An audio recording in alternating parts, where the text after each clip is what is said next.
Good morning, you guys. So today is Sunday and I'm going to make this very quick.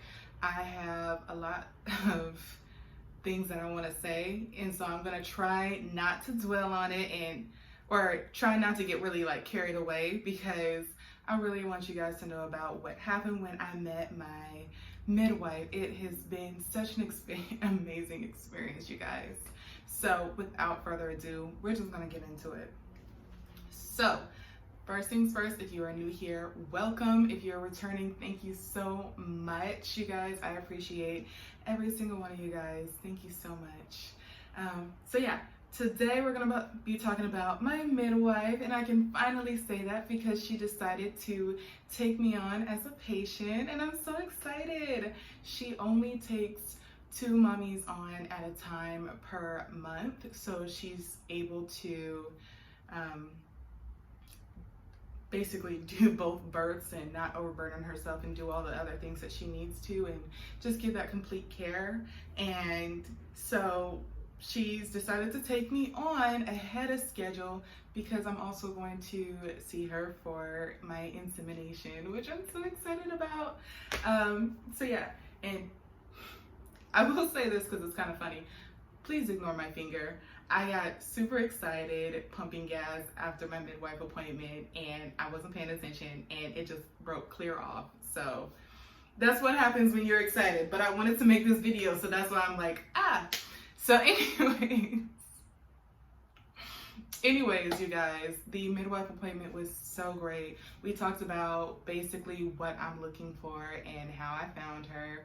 And I let her know I was looking for a midwife because I'm trying to conceive.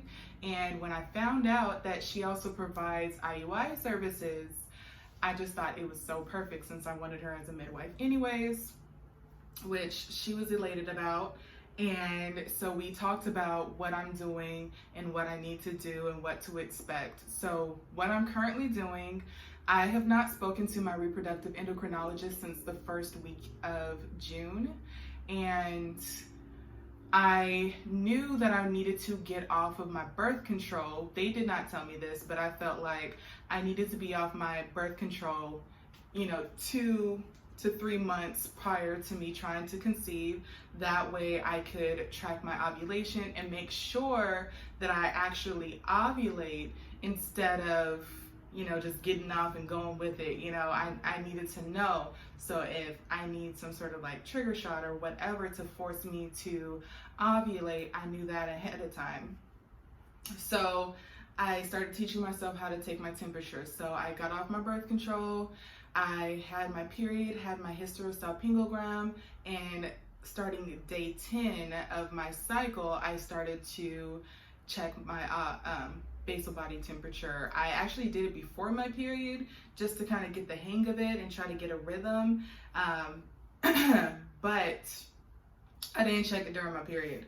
And I started charting it in my thermometer and my flow apps on cycle day 10. So that's what I'm currently doing. It looks like I've already ovulated, but I'm waiting until the 14th of this month to make sure, because my flow predictor says that I'm gonna ovulate on the 14th, and then my thermometer says that I'm gonna ovulate on the 20th.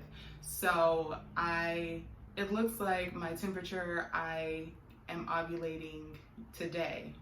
Yeah, so it looks like I'm ovulating today. Which is Sunday. So we'll see.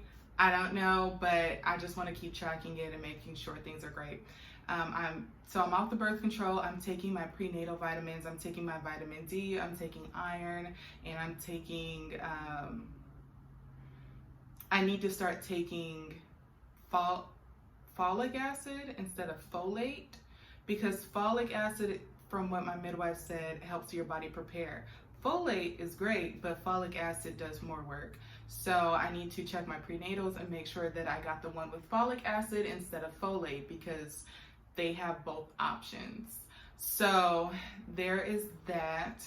To prepare my body, she said that basically I'm doing everything that I need to. And so we're great. That is awesome. Great news to hear, especially since I've been making these changes and doing these things without my reproductive endocrinologist telling me to, because I do not hear from them. So really great stuff. She does want me to set up an appointment with a fertility, my brain wants to say fertility goddess.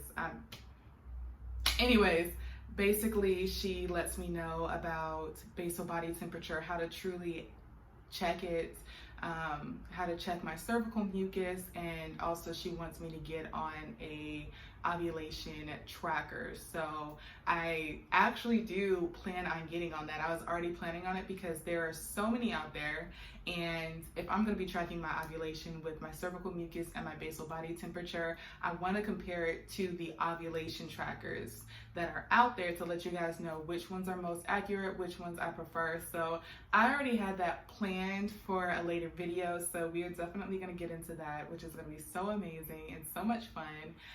Just the little things, you know, just every little thing that my body does right that I doubted it could do just brings me joy, because I was so critical of my body these past like 4 weeks.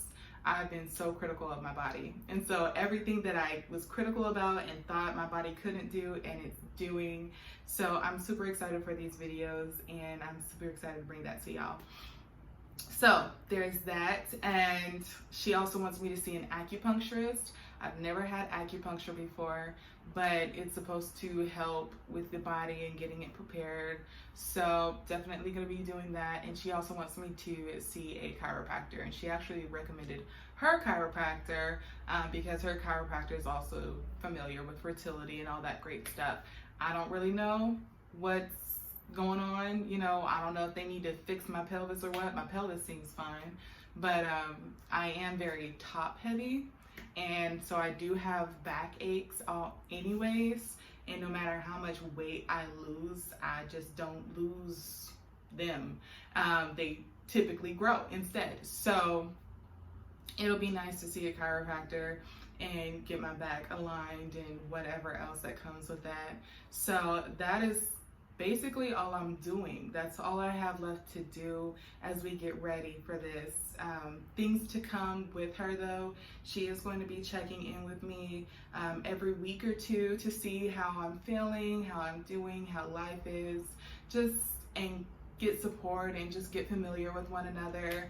And as time progresses, once it comes time for me to do my IUI cycle, she is actually going to be able to come and do it at my apartment, so I don't have to go into her office with COVID, and she's going to bring everything with her.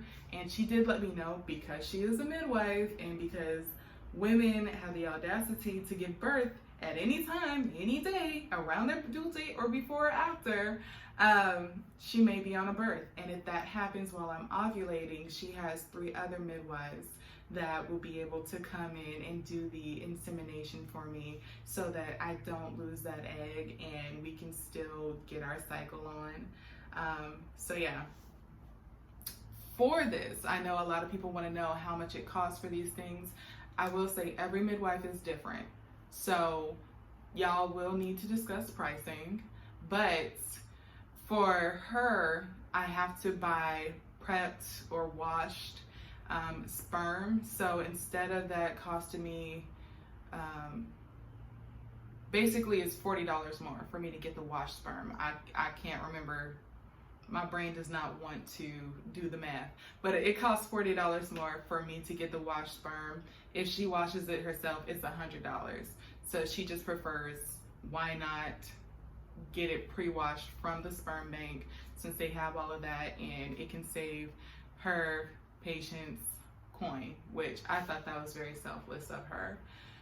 The actual insemination itself though is about 15 minutes long, and then she'll want me to stay laying down for 45 minutes.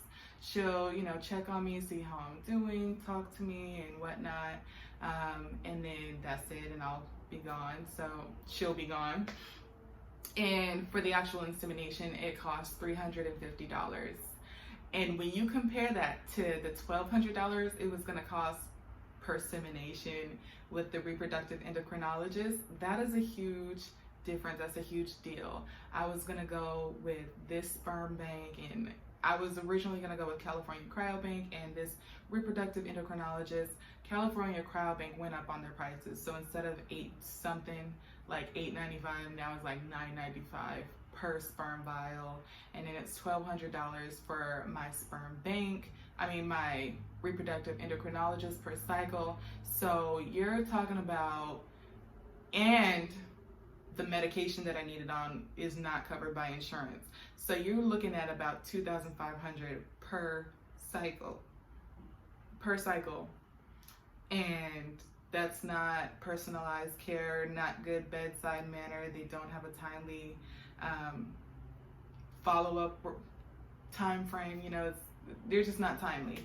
So I like it. I like it. Also, she is opening up her own wellness clinic, so she'll be able to do births there, and reproductive care and sex education and just all these other things.